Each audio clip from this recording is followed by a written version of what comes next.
Dalam sebuah kebersamaan kita mungkin tidak kelihatan, tapi bukan berarti kita tidak penting. Dalam sebuah kebersamaan kita mungkin kelihatan karena badan besar. Tapi bukan berarti orang lain tidak penting dalam hidup ini.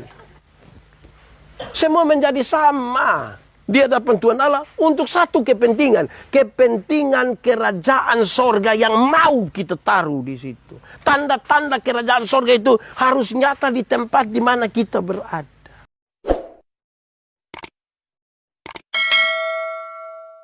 Shalom. Ada sukacita. Yang di rumah juga ada sukacita. Mantap. Tuhan Yesus memberkati. Saudara-saudara, kita membaca satu bagian pembacaan Alkitab yang menarik. Belas kasihan Tuhan Yesus terhadap banyak orang. Yesus mengajar dari kota ke desa, dari desa ke kota, dari semua tempat seperti apapun Yesus masuk. Yang penting ada orang di sana, Yesus pergi ke sana. Saya bayangkan bahwa ini tidak gampang diikuti oleh banyak orang. Termasuk juga para pendeta, termasuk juga hamba-hamba Tuhan. Kami bergerak dari kampung menuju Pikota saja. Sampai Pikota mau pulang kembali itu kayak agak susah itu. Sukota nah, beda nah, kan di kota. Begitu, Yesus masuk keluar dari kota ke desa, dari desa ke kota. Dia berjumpa dengan banyak orang. Tetapi pembacaan tadi mengatakan Yesus sangat berbelas kasih terhadap mereka. Kenapa? Alkitab mencatat satu dua hal yang menarik. Yesus berbelas kasihan kepada mereka karena mereka lelah. Karena mereka lelah. Saya mulai dari kata lelah. Lelah ini kemungkinan besar ada tiga hal yang dimaksudkan di sini. Lelah pertama itu karena mereka capek betul. Capek. Kerja dari pagi sampai malam capek ku tidak? Capek. Lalu kenapa tidak istirahat? Lelah, capek, lapar. Mereka lelah betul-betul seperti itu. Tetapi yang kedua saudara-saudara ada kemungkinan mereka lelah juga karena mereka sementara berusaha begitu rupa supaya mereka bisa berusaha untuk masuk surga. Bayangkan kalau mereka hidup dan ingin melakukan 10 hukum Taurat itu dengan baik. 10 hukum dijabarkan lagi jadi 613 pasal. Dari 613 pasal dijabarkan lagi jadi ribuan peraturan hidup tiap-tiap hari. Bagaimana mereka bisa lakukan itu semua supaya bisa masuk surga? Yang 10 kita pusing. Apalagi mau tambah yang lain. Yang ada di sini sudah bisa lakukan 10 hukum dan baik. Belum. 5. 2 bisa. Oh, bisa Itu susah. Mereka lelah di situ. Mereka lelah karena kerja. Yang kedua mereka lelah karena usaha mereka supaya mereka bisa masuk surga. Dan yang ketiga mereka lelah karena banyak sekali persoalan yang mereka alami dalam hidup. Terlalu banyak persoalan yang mereka alami dalam hidup. Pembacaan ini menegaskan lagi. Ada hal tambahan di situ. Mereka terlantar. Terlantar. Kenapa terlantar? Gampang saja untuk kita tahu orang terlantar. Mereka tidak ada rumah. Mereka tinggal di sembarang tempat. Yesus sangat berbelas kasih terhadap mereka. Tetapi bagian yang kedua dari terlantar ini menarik saudara. Karena yang dimaksudkan dengan terlantar itu adalah mereka saling mengabaikan satu dengan yang lain. Kita tinggal bersama-sama, dorang tinggal bersama-sama, tapi tidak memperhatikan satu dengan lain. Anak, orang tua, suami, istri, masing-masing tidak saling memperhatikan. Susah. Mereka terlantar. Dalam keadaan terlantar seperti itulah, Yesus berbelas kasih kepada mereka dan Yesus bilang mereka ini mesti ditolong. Lalu dia bilang kepada siapa? Dia bilang kepada murid-muridnya. Kamu harus minta kepada yang empunya ini pekerjaan supaya berikan kepada kamu pekerja-pekerja. Tuayan memang banyak, tapi pekerja sedikit. Harus minta kepada Tuhan supaya banyak orang datang untuk melayani Tuhan. Karena ini ada banyak sekali pekerjaan. Saya bilang kepada saudara, saya boleh bertanya kepada saudara, menurut saudara, ini khotbah 1-2 hari yang saya bawa. Menurut saudara, Tuhan itu maha kuasa atau tidak? Kuasa. Betul, saudara yakin? Betul-betul yakin. Kalau begitu saudara yakin bahwa Tuhan maha kuasa, apakah saudara percaya bahwa seluruh pelayanan Tuhan bisa jalankan sendiri kok tidak? Menurut saudara Tuhan bisa jalankan pelayanan sendiri kok tidak? Sangat bisa. Lalu kenapa dia bilang panggil orang untuk melayani? Bukan karena Tuhan tidak mampu. Bukan karena dia tidak mampu. Tapi dia panggil kita semua. Nanti sebentar dalam teks yang berikut itu kan kita baca tentang murid-murid toh. Yang dia panggil pertama. Dia panggil orang semua supaya orang bisa melihat bagaimana pentingnya ini jiwa-jiwa. Sekaligus ini penghormatan. Ini apa? Supaya ketika kita dipanggil oleh Tuhan dalam penghormatan ini, jaga itu kehormatan dari pelayanan. Banyak kali kita tidak jaga. Botong ke geng-geng. Botong rasa botong ya inti. Padahal Tuhan yang menjadi inti di situ. Dia panggil. Lalu saudara-saudara lihat. Dia ajar mereka. Dia pengajaran ini menarik. Tapi saya akan taruh yang soal mengajar ini bagian terakhir. Mari kita lihat dulu di pembacaan selanjutnya. Dia panggil 12 murid itu. Ini 12 murid ini dari latar belakang yang beda-beda. Tapi yang menarik 4 nama pertama itu adalah nelayan-nelayan. Itu juga adalah saudara-saudara dari Yesus. Tapi saya lihat saudara-saudara bahwa karakter dari pekerjaan mereka cukup mempengaruhi sikap mereka dalam pelayanan. Saya kira kalau di Moria sini kan tahu sejumlah nelayan atau kan dek-dek ke laut. Kadang-kadang kita dari sini langsung lompat di laut. Sampai saya di situ. Saudara tahu nelayan itu, saya membayangkan nelayan itu orang yang paling bisa menjaga keseimbangan. Paling bisa menjaga keseimbangan. Kalau dong naik sampan kecil satu, yang satu duduk di muka, yang satu mesti di... Coba kalau satu di muka terus yang satu dia bilang, beta judi muka ya. Itu tidak akan jalan begini, dia jalan begini. Melayani Tuhan tanpa menjaga keseimbangan itu susah. Dia mau ajar ini orang dong. Supaya dorang bisa menjaga keseimbangan dalam pelayanan. Keseimbangan untuk banyak sekali hal. Dorang mesti jaga di situ. Mesti. Kadang-kadang kita tidak bisa jaga keseimbangan. Kita hanya ikut apa yang kita mau dan tidak bisa menjaga keseimbangan. Yang kedua, nelayan-nelayan itu saudara lihat. Dorang paling bisa baca situasi. Nelayan paling bisa baca situasi. Kalau kita tanya, Ama, tidak turun kok? Woi, tidak. Kenapa? Ini ikan dong belum naik. Ini bulan purnama. Ini begini, ini begitu. Nelayan itu. Dia paling bisa baca situasi. Peka terhadap keadaan. Mau melayani Tuhan tanpa kepekaan itu susah. Banyak kali kita melayani, kita berkhotbah, tapi kita tidak peka. Khotbah 14 jam, ke orang main bilang, dia tetap, dia khotbah. Wih, mesti peka sedikit kalau orang sampai lihat jam kok sudah begini. Kakak, berhenti sudah kok. Peka sedikit. Butuh sedikit kepekaan. Amin kok. Amin. Kadang-kadang kita yang kayak apa kok. Saudara pernah lihat orang yang begitu kok? Yang kurang peka ada kok. Di Moria juga ada. Ada. Dia pakai baju biru. Beta Yang ketiga saudara lihat nelayan-nelayan tuh. Nelayan-nelayan itu adalah orang yang paling cepat mengambil keputusan. Paling cepat mengambil keputusan.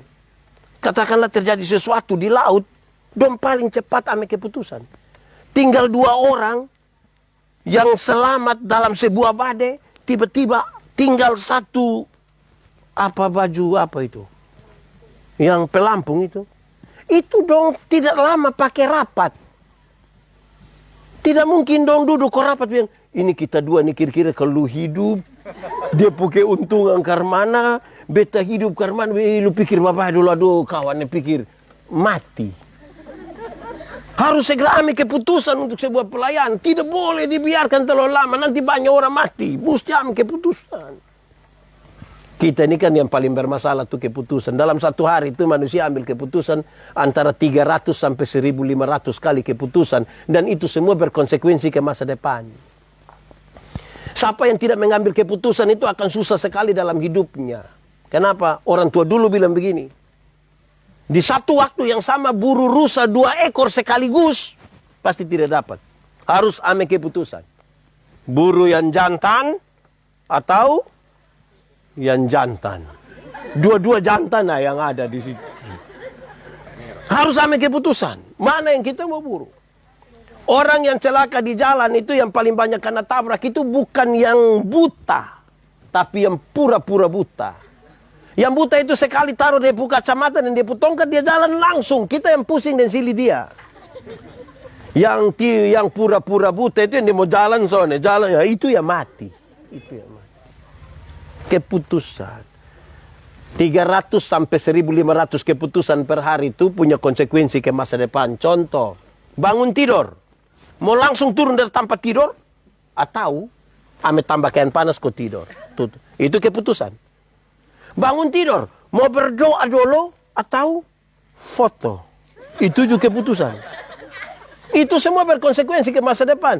Kenapa hari ini saya disebut pendeta? Karena saya pernah ambil keputusan kira-kira 25 tahun yang lalu untuk sekolah teologi. Makanya hari ini saya di sini. Kita yang ada hari ini adalah buah dari keputusan masa lalu. Siapa yang tidak ambil keputusan dia susah. Dia terombang-ambing. Alkitab bilang orang yang mendua hati tidak akan pernah tenang dalam hidupnya. Tidak akan. Amin kok. Seorang perempuan dewasa umur 29 tahun belum menikah. Ada 2 laki-laki sekaligus suka. Dan dia yang harus dia lakukan adalah ambil keputusan. Tidak bisa tiap hari hanya bilang ini kok, ini kok. Oh itu lama-lama sudah jadi itu. Keputusan. Orang yang tidak segera mengambil keputusan itu akan membanding-banding hidupnya dengan orang-orang lain, toh? Beta di mana-mana suka tanya ibu-ibu. Ibu-ibu. Kalau suami banding ibu-ibu dong dengan ibu-ibu lain dong suka. Pas pulang jubab tua bilang begini, "Mak, kenapa mak tidak sama dengan ibu di sebelah?" Wah, itu belum om habis, lu pindah di sebelah. Woi, memang kita hidup kalau tidak ambil keputusan tuh kita hidup hanya dalam perbandingan toh. Dong ada di jemaat Moria, tapi tiap hari dong bilang begini, mana kau dong di Bethlehem? Dan pindah topi Bethlehem. Keputusan menjadi penting dalam hidup. Kalau tanpa keputusan kita rumit, saudara. Keputusan, sekali lagi keputusan itu penting. Saya suka bilang begini, kalau kita tidak ambil keputusan, kita sulit sekali untuk mensiasati hidup ini dengan baik. Dan nelayan-nelayan memberikan contoh yang baik. Segera ambil keputusan. Kalau ada badai, apa yang harus dilakukan? Yang keempat, nelayan-nelayan itu adalah orang yang paling bisa menolong orang. Kalau dong jalan, tiba-tiba ada perahu satu bermasalah di sebelah. Dong tidak akan terus. Dong balik. Ada kemungkinan hari ini orang lain yang susah. Tapi besok mungkin dorang yang susah. Hidup dalam sebuah kesatuan itu mau senang-senang sama-sama. Mau susah, susah sama-sama. Tuhan Yesus panggil ini murid-murid untuk apa? Yang menarik di sini adalah ketika Yesus menyebut mereka murid. Bukan siswa. Biasa disebut murid Tuhan Yesus atau siswa Tuhan Yesus? Murid atau siswa? Atau anak didik? Menurut saudara murid dengan siswa ada beda kosone? Murid dengan siswa ada beda kok tidak? Beda kok tidak? Beda, kok dia pun tulisan saya beda. Beda nah. Tapi saya ingin sampaikan begini, dalam konteks kita di Indonesia, memang murid dan siswa itu hal yang beda. Siswa berkaitan dengan sebuah sekolah yang formal saja. Habis sekolah dapat ijazah, lanjut atau tidak, itu keputusan daripada kita. Tapi murid sangat berkaitan dengan seseorang yang belajar dari seseorang yang menjadi tokoh bagi dia. Sifat-sifatnya, cara-caranya itu akan menjadi bagian dari orang-orang yang belajar sesuatu daripadanya. Amin kok? Jadi kalau kita mengaku percaya kepada Tuhan, mestinya kita belajar sifat-sifat Tuhan itu untuk ada pada kita. Tuhan memanggil mereka dan sekarang Tuhan mulai mengajar mereka banyak sekali hal karena mereka akan pergi dan menolong sejumlah orang. Nanti bagian terakhir baru saya bicara tentang apa yang harus mereka kerjakan. Tapi belajar itu penting, saudara. Saya mendefinisikan belajar ialah perubahan tingkah laku dari tidak tahu menjadi tahu, dari tidak bisa menjadi bisa. Simon Petrus kalau dipanggil, "Hei Simon, pergi kau pancing ikan," tanpa suruh dia pergi sendiri. Kok dia memang tiap hari hidup di situ. Tetapi kalau panggil dia, engkau harus menjadi penjala manusia. Dia butuh cinta yang baru terhadap itu pekerjaan. Dia butuh belajar. Adaptasi. Dia butuh untuk tahu sejumlah hal di situ. Saudara, belajar. Belajar itu ada 4 tingkatan sesungguhnya. Belajar ada 4. 1. Belajar untuk tahu. Belajar untuk tahu, itu tingkatan bagus. Banyak orang sudah belajar untuk tahu. Semua barang don tahu habis. Tapi itu tingkat dasar. Banyak orang yang sudah tahu, belajar dan tahu banyak sekali hal. Tetapi itu tingkat yang paling dasar. Sebentar kita bisa ukur, kita di bagian mana. Tapi yang kedua, belajar untuk tahu dan melakukan. Nah, ini mulai repot ini. Banyak orang belajar untuk tahu kalau dia ada 100 orang. Ketika dia tahu dan melakukan, biasa dari 100 dia turun pilih 10. Ada banyak orang tahu. Tapi melakukan iya, belum tentu. Banyak orang Kristen tahu semua. Kita omong sedikit dia langsung kutip ayat Alkitab. Tapi melakukan, belum tentu. Berulang-ulang kali beta bilang. Ketika mengajar ilmu homiletika don tanya, "Pak Pendeta, khotbah yang baik itu yang karmana?" Bet lupa maksud. Khotbah yang baik itu tulis, kok tidak tulis berapi-api atau berair-air? Bet tidak. Khotbah yang baik itu bukan soal tulis atau tidak tulis, bukan soal berapi-api atau berair-air. Khotbah yang baik itu ialah omong karmana. Apa? Omong karmana bikin begitu. Jangan omong lain. Belajar untuk tahu dan melakukan. Ini tingkat kedua. Tahu, melakukan. Supaya apa yang kita omong, itu juga yang kita kerjakan. Ada orang yang parah. Bukan saat dia omong apa, lakukan lain. Ada orang yang bahkan pikir lain, omong lain, bikin lain. Hasilnya kelainan. Jadi kalau saudara ketemu orang kelainan itu kan tidak sambung antara yang di sini dan perilaku. Itu tingkat kedua. Tingkat pertama tadi apa? Belajar untuk tahu. Belajar untuk tahu ini kan sekedar jadi pintar toh. Nah, untuk pintar itu selalu ada batas. Di dunia ini kalau orang sebut pintar pasti ada batas. Sekolah makin tinggi, makin sadar bahwa itu terbatas. Orang kalau menuju ke dokter misalnya begitu, kan dia mengerucut pi satu hal. Kalau kita pergi rumah sakit, kasih tahu don tanya, sakit apa? Kami ada sakit terganggu begini-begini. Setelah periksa sedikit, don bilang begini, pi di bagian telinga. Kita pi di bagian telinga ini. Don periksa sedikit, don bilang, pi bagian telinga bagian kiri. Itu di sebelah sana. Dia hanya khusus cari tahu telinga bagian kiri. Kita pi sampai di bagian kiri, dia kasih tahu lagi. Periksa sedikit, dia bilang, pi di bagian telinga bagian kiri pun bagian genderang telinga. Dia hanya khusus belajar satu hal. Jadi orang yang tahu banyak, orang yang belajar untuk tahu, dia akan saja, dia terbatas. Pintar selalu terbatas. Biasanya yang bodoh itu yang tidak terbatas. Kalau pintar tuh ada di pembatas, oh sini. Bodoh tuh, bodoh sah. Dia meleleh sah begitu. Gitu. Wih, bagaimana ini. Ini berdua. Satu belajar untuk tahu. Beta mau tanya, bodoh dan tidak tahu itu sama kok beda Bodoh dan tidak tahu sama kok beda? Beda kok sama? Sama kok beda? Beda kok sama? Beda! Tidak tahu ialah, kok memang tidak dikasih tahu nah. Jadi dari situ kalau dia salah jamar, kok memang tidak kasih tahu. Tapi bodoh ialah, kasih tahu, dia begini terus nih. Sudah tingkatan pertama belajar untuk, tingkatan kedua belajar untuk tahu, dan yang ketiga yang lebih tinggi, belajar untuk tahu, untuk bisa melakukan, dan sekaligus bisa hidup bersama dengan orang lain. Itu hebat. Su tahu lah, bisa lakukan lah, bisa gabung dengan orang lain. Karena ada banyak orang bikin diri eksklusif. Kita ini kadang-kadang hidup dalam pengelompokan. Jam bergaul dengan dia, Kenapa? Dia hanya sekolah minggu. Ya habis kita yang lain apa? Kita suka bikin pengelompokan. Kita sulit sekali hidup bersama-sama dengan orang lain itu. Padahal siapa? Hei, kita pu hidup semua ini hanya untuk dengan orang lain. Karena kita melakukan sosial.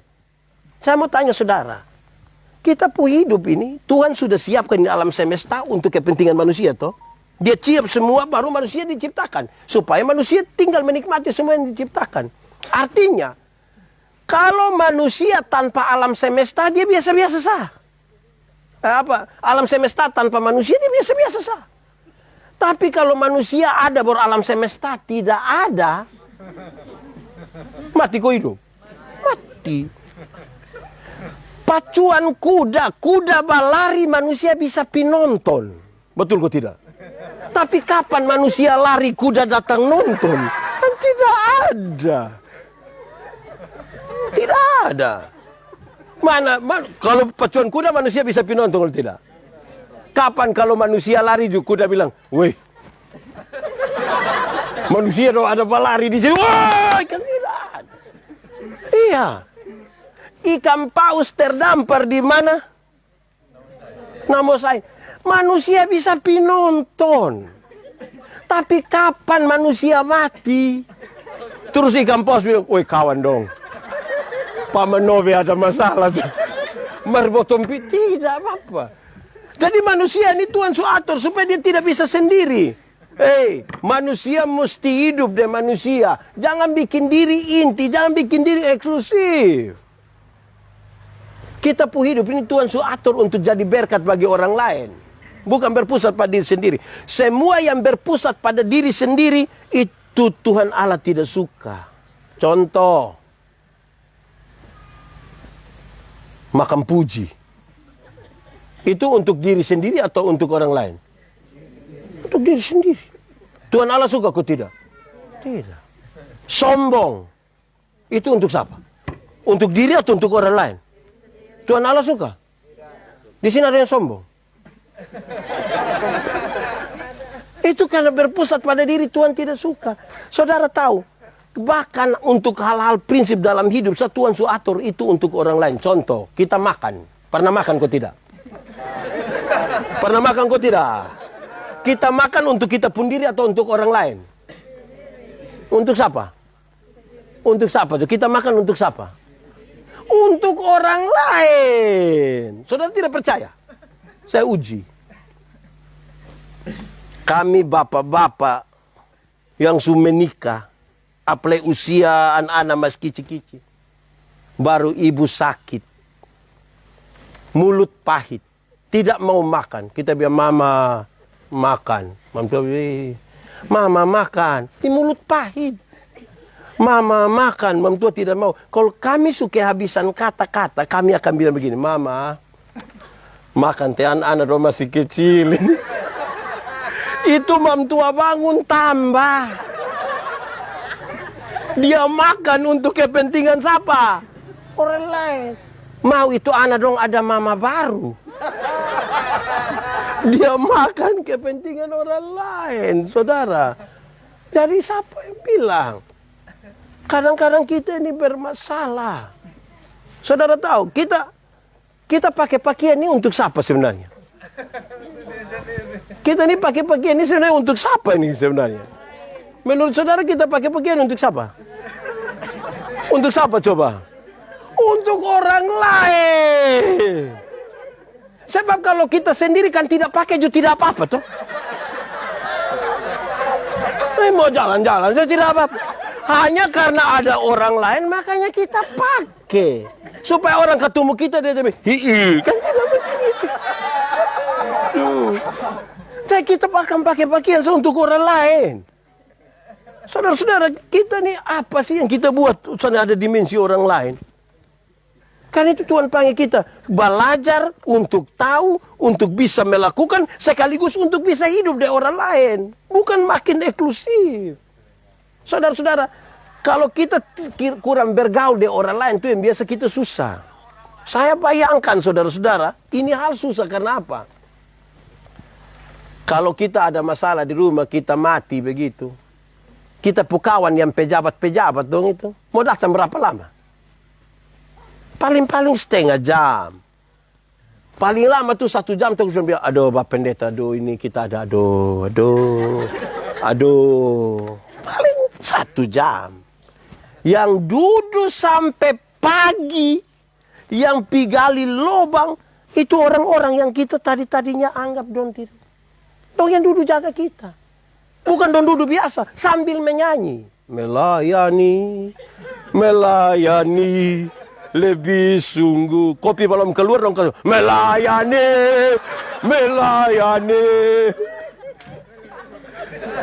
Jadi jangan hidup untuk diri sendiri. Untuk hidup untuk orang lain toh. Amin kok. Yang keempat ini paling tinggi. Yang paling tinggi. Belajar untuk tahu. Untuk bisa melakukan. Untuk bisa hidup dengan orang lain. Dan tetap menjadi diri sendiri. Itu paling tinggi. Yesus ajarin murid-murid dong untuk belajar kau tahu. Bisa lakukan. Bisa hidup dengan orang lain. Tapi tetap menjadi diri sendiri. Banyak kali kita sulit mempertahankan kita punya identitas diri sendiri.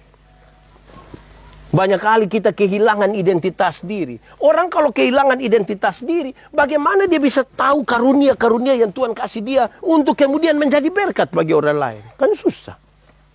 Makin sadar kita pun diri, kita tahu, oh ini yang Tuhan kasih di saya. Saya tidak perlu harus sama dengan dia. Karena masing-masing orang Tuhan berikan beda-beda. Setelah Tuhan kasih dong memahami pelajaran ini, Tuhan berikan kepada mereka kuasa.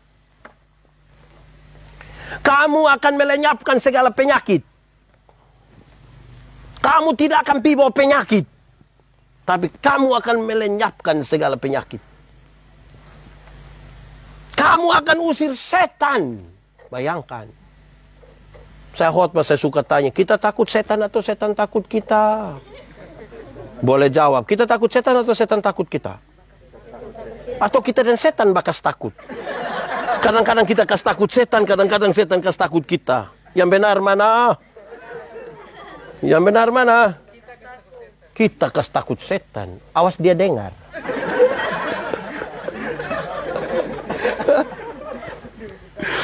Saudara-saudara, Tuhan mau pakai orang. Woi bosom pergi.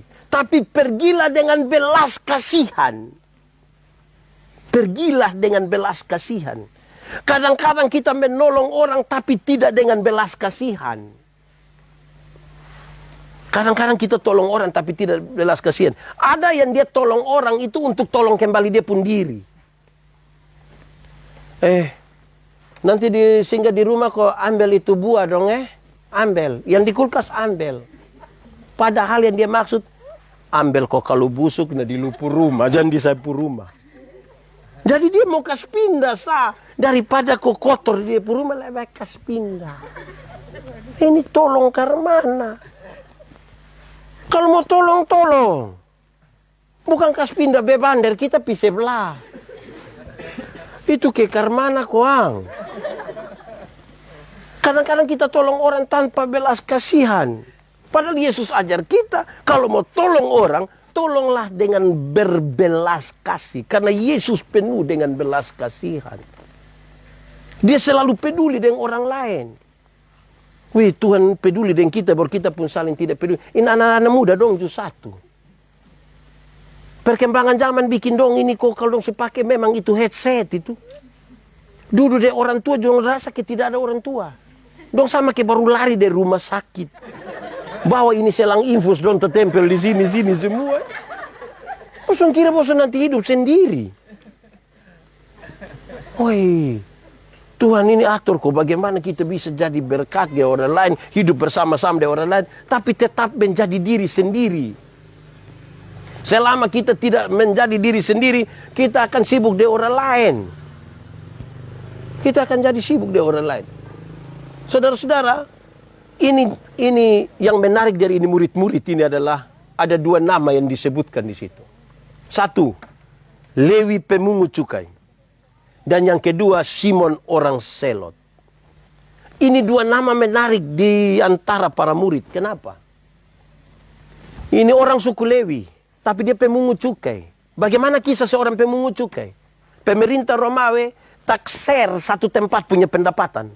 Setelah takser habis, dong lelang itu jabatan. Siapa mau jadi pemungut cukai? Dia boleh ambil hasil dari situ, dia makan dari situ, baru dia kirim kasih pemerintah Romawi. Orang-orang tertindas dari itu pekerjaan.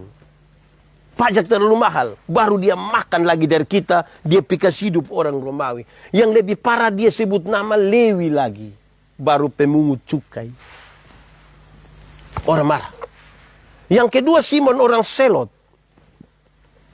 Selot itu sebuah partai politik dalam masyarakat Yahudi. Dia sangat revolusioner. Dia tidak suka pada penjajahan Romawi. Bahkan dia tidak suka juga terhadap pemungut cukai yang datang suka bikin rusak ini masyarakat dong ini. Lalu apa yang dia lakukan? Kalau seandainya dia ketemu ini orang pemungut cukai, memang kali dia mau bunuh kas mati. Saudara lihat, di antara murid-murid Yesus ada satu suka peras rakyat, ada satu ingin membantu rakyat. Kalau don dua ketemu di luar Tuhan Yesus, don dua baku bunuh mati. Karena don dua satu bertolak kiri, satu bertolak kanan. Tapi yang menarik perjumpaan mereka adalah perjumpaan di dalam Tuhan.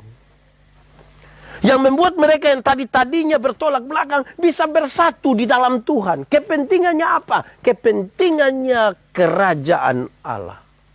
Yesus pergi ajar dorang untuk beritakan Injil damai sejahtera, kerajaan sorga, baru lenyapkan segala penyakit dong, segala macam hal yang terbatas sebagai manusia berdosa.